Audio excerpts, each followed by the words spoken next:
May mga tulay na ginagawa para tumagal ng 50 taon. May iba naman na umaabot ng 1 siglo.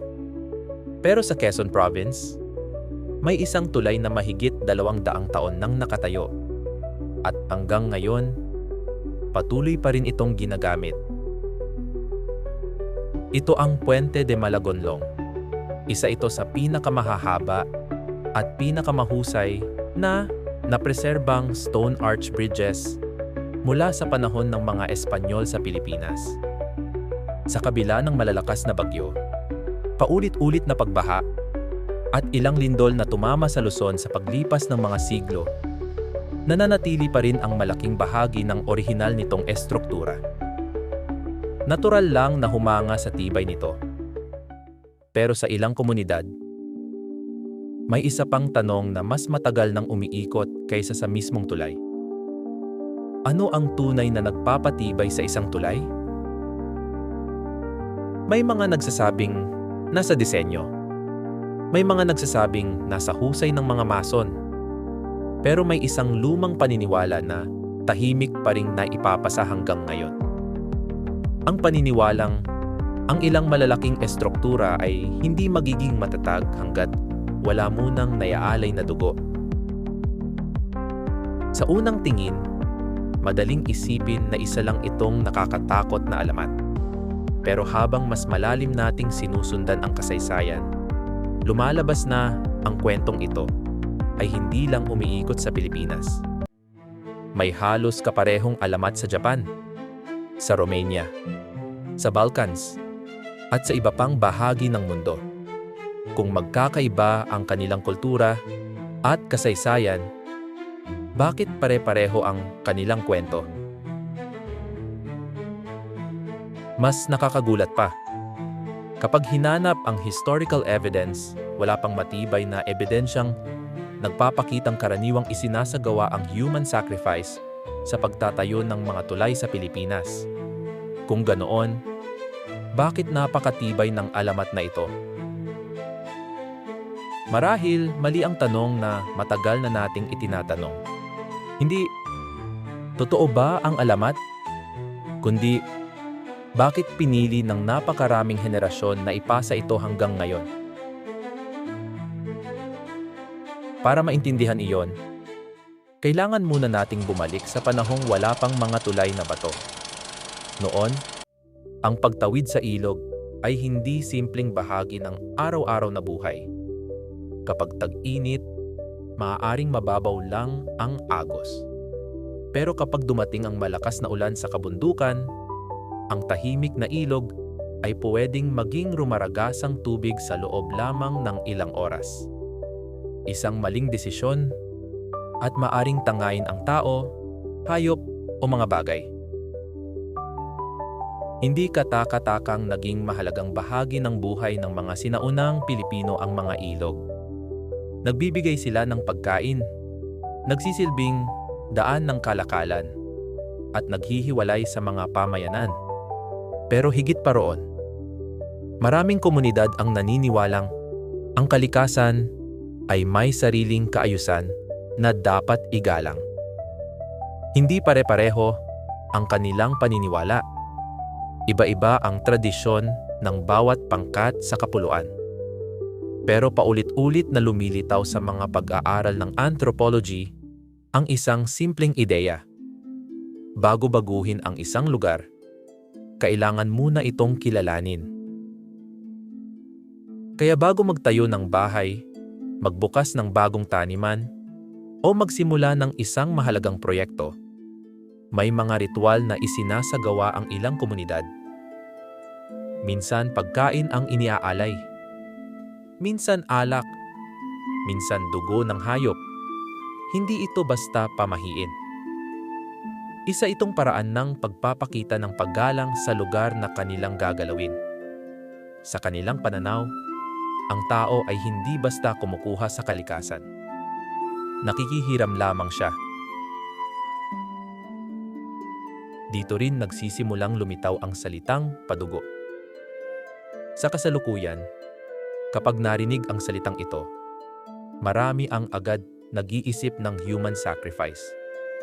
Pero ganoon nga ba talaga ang ibig nitong sabihin noon?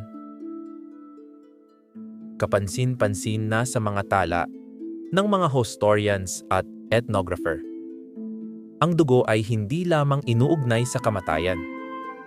Simbolo rin ito ng buhay, ng kasunduan, at ng pagsisimula ng isang mahalagang gawain. Sa iba't ibang bahagi ng Pilipinas, magkakaiba ang ritual. May mga komunidad na gumagamit ng dugo ng hayop. May iba namang pagkain o inumin ang iniaalay. Walang iisang ritual na sinusunod ng buong kapuluan, at mahalagang tandaan iyon. Dahil kapag pinag-uusapan ang pre-colonial Philippines, madaling isipin na iisa ang paniniwala ng lahat. Hindi iyon ang ipinapakita ng kasaysayan. Bago pa dumating ang mga Espanyol, binubuo ang kapuluan ng daan-daang pamayanang may sariling wika, sariling pinuno, at sariling tradisyon. Kung ano ang ginagawa sa isang lugar, ay maaaring hindi ginagawa sa kabilang pulo. Kaya anumang pangkalahatang pahayag tungkol sa buong Pilipinas ay kailangang suriin ng mabuti. May ilang Spanish chroniclers na nagtala ng mga pagkakataong nagkaroon ng human sacrifice sa ilang pamayanan. Karaniwan itong iniuugnay sa digmaan, paglilibing ng mahahalagang pinuno, o mga natatanging ritual. Bahagi iyon ng kasaysayan. Pero may isang bagay na kapansin-pansin.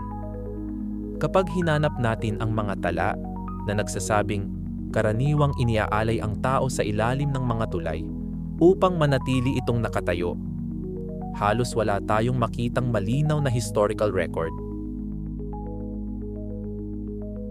At dito nagiging mas malalim ang misteryo. Kung hindi malinaw na sinasabi ng kasaysayan, saan nanggaling ang kwento? Bakit sa tuwing may lumang tulay na tumatagal ng maraming siglo, tila laging may kasunod na bulong tungkol sa isang sakripisyo?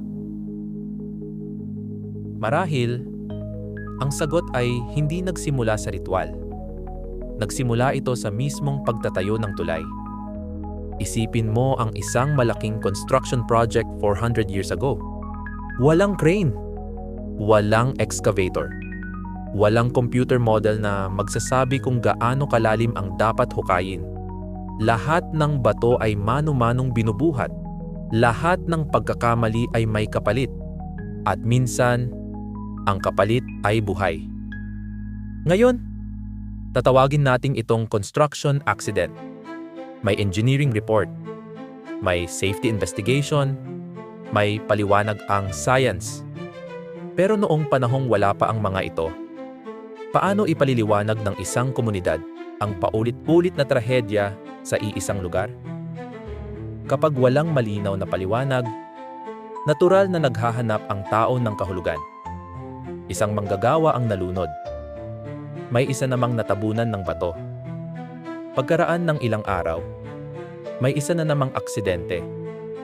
Sa panahon ngayon, maaaring sabihin nating kulang ang kagamitan o hindi sapat ang safety measures. Pero ilang daang taon na ang nakalipas, wala pang ganoong paliwanag. Kung paulit-ulit na may trahedyang nangyayari sa iisang lugar, madaling isipin na may isang bagay na hindi nakikita. Hindi ibig sabihin nito na iyon ang tunay na nangyari. Ipinapakita lamang nito kung paano gumagawa ng paliwanag ang tao kapag kulang ang impormasyon. At habang lumilipas ang panahon, ang isang aksidente ay nagiging kwento. Ang kwento ay nagiging alamat. Hanggang sa dumating ang panahong mas kilala na ng mga tao ang alamat kaysa sa totoong pangyayari. Pero kung dito lang nangyari ang ganitong kwento, maaari nating isipin na isa lang itong lokal na paniniwala. Ang problema, hindi lang sa Pilipinas ito umiiral. Sa Balkans, may isang alamat na kilala bilang The Building of Skadar. 3 magkakapatid ang nagtayo ng isang malaking kuta. Tuwing matatapos ang kanilang trabaho, bumabagsak muli ang mga pader. Paulit-ulit, hanggang sa lumitaw ang paniniwalang may isang buhay na kailangang manatili sa ilalim ng estruktura upang hindi na ito gumuho. Hindi ito historical record. Isa itong alamat. Pero kapansin-pansin ang tema. Sa Romania, may isa pang kwento. Isang kilalang builder na tinatawag na Mesterul Manole ang hindi matapos ang isang monasteryo dahil paulit-ulit itong bumabagsak. Sa huli, ayon sa alamat, isang sakripisyo lamang ang makapipigil sa pagbagsak nito. At sa Japan, may mga lumang salaysay tungkol sa Hitobashira o human pillar, kung saan sinasabing may mga taong inialay sa ilalim ng ilang kastilyo at tulay upang maprotektahan ang mga ito laban sa kalamidad. Magkakaiba ang mga bansang ito. Hindi rin pareho ang kanilang kasaysayan. Pero iisa ang tanong. Bakit halos pareho ang kanilang kwento? Ito ang dahilan kung bakit pinag-aaralan ng mga anthropologist ang tinatawag na foundation sacrifice myths. Hindi para patunayang nangyari ang bawat alamat, kundi para maintindihan kung bakit paulit-ulit itong lumilitaw sa iba't ibang bahagi ng mundo. May isang simpleng obserbasyon. Kapag mas mapanganib ang isang proyekto, mas malaki rin ang posibilidad na magkaroon ito ng alamat. Hindi karaniwang may kwento tungkol sa pagtatayo ng maliit na kubo. Pero ang mga tulay, ang malalaking pader, ang mga kastilyo, at ang mga dambuhalang gusali, sila ang madalas magkaroon ng mga salaysay tungkol sa sakripisyo. Marahil dahil sila rin ang may pinakamataas na panganib. At kapag may malaking panganib, mas naghahanap ang tao ng kahulugan. Kung babalik tayo sa Puente de Malagonlong, parang unti-unti nang nabubuo ang larawan. Posibleng hindi ang alamat ang nagpapatibay sa tulay. At posibleng hindi rin ang tulay ang lumikha ng alamat. Maaaring pareho silang isinilang mula sa iisang karanasan. Ang hirap ng pagtatayo, ang panganib ng ilog, at ang pagnanais ng isang komunidad na huwag kalimutan ang halaga ng kanilang itinayo. Pero kung hindi alamat ang dahilan kung bakit nanatiling matatag ang tulay, ano nga ba ang tunay na sikreto nito? Ang sagot ay matagal nang nasa harap natin. Nasa mismong hugis ng bawat arko. Isa sa pinakamahalagang prinsipyong ginamit sa paggawa ng mga lumang tulay ay ang stone arch. Sa halip na saluhin ng gitna ang buong bitat, ipinapasa ng bawat bato ang puwersa sa katabing bato hanggang makarating ito sa magkabilang dulo ng tulay. Dahil dito, walang iisang bahagi ang napipilitang magdala ng lahat ng bigat. Ito ang dahilan kung bakit ang simpleng disenyo ng arko ay ginagamit pa rin sa engineering hanggang ngayon. Hindi rin basta-basta ang pagpili ng lokasyon. Bago itayo ang isang tulay, kailangang humanap ng bahaging may matatag na pundasyon at kayang tiisin ang tuloy-tuloy na agos ng ilog.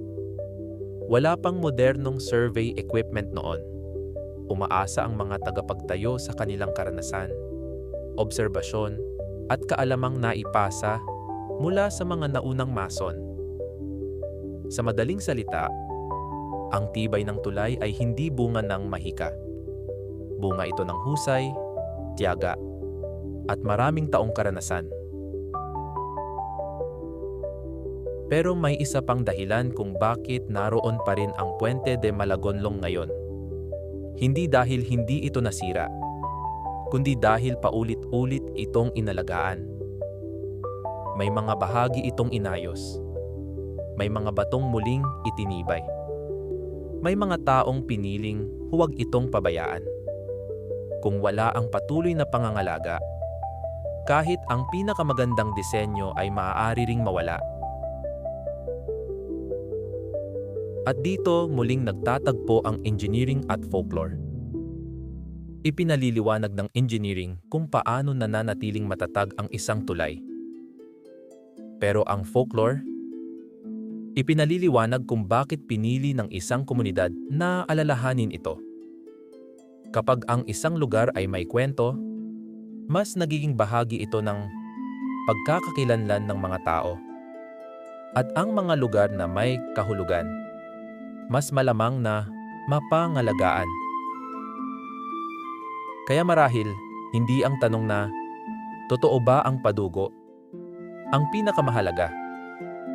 Mas mahalagang itanong, ano ang sinisikap alalahanin ng alamat? Na ang mga tulay ay hindi basta lumilitaw. May mga taong nagdisenyo. May mga taong nagbuhat ng bawat bato.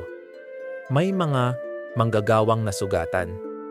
At may mga komunidad na umaasang ang kanilang itinayo ay tatagal ng higit pa sa kanilang sariling buhay. Sa huli, walang matibay na historical evidence na nagpapakitang ang mga sinaunang tulay sa Pilipinas ay karaniwang itinayo kapalit ng human sacrifice. Ngunit may matibay na ebidensya ng ibang bagay, na ang ating mga ninuno ay may malalim na paggalang sa kalikasan, na ang mga inhinyero at mason noong panahon ng Espanyol ay nag-iwan ng mga estrukturang kahanga-hanga ang disenyo, at na ang mga alamat, kahit hindi mapatunayan, ay may kakayahang panatilihing buhay ang alaala ng isang lugar. Kaya sa susunod na tumawid ka sa isang lumang tulay, baka hindi mo na itanong kung may isinakripisyo ba sa ilalim nito. Baka mas mahalagang tanungin, ano ang dahilan kung bakit, pagkalipas ng mahigit 200 taon, patuloy pa rin nating ikinukwento ang parehong alamat? Dahil kung minsan, ang pinakamatibay na pundasyon ay hindi gawa sa bato, kundi sa mga kwentong piniling hindi kalimutan.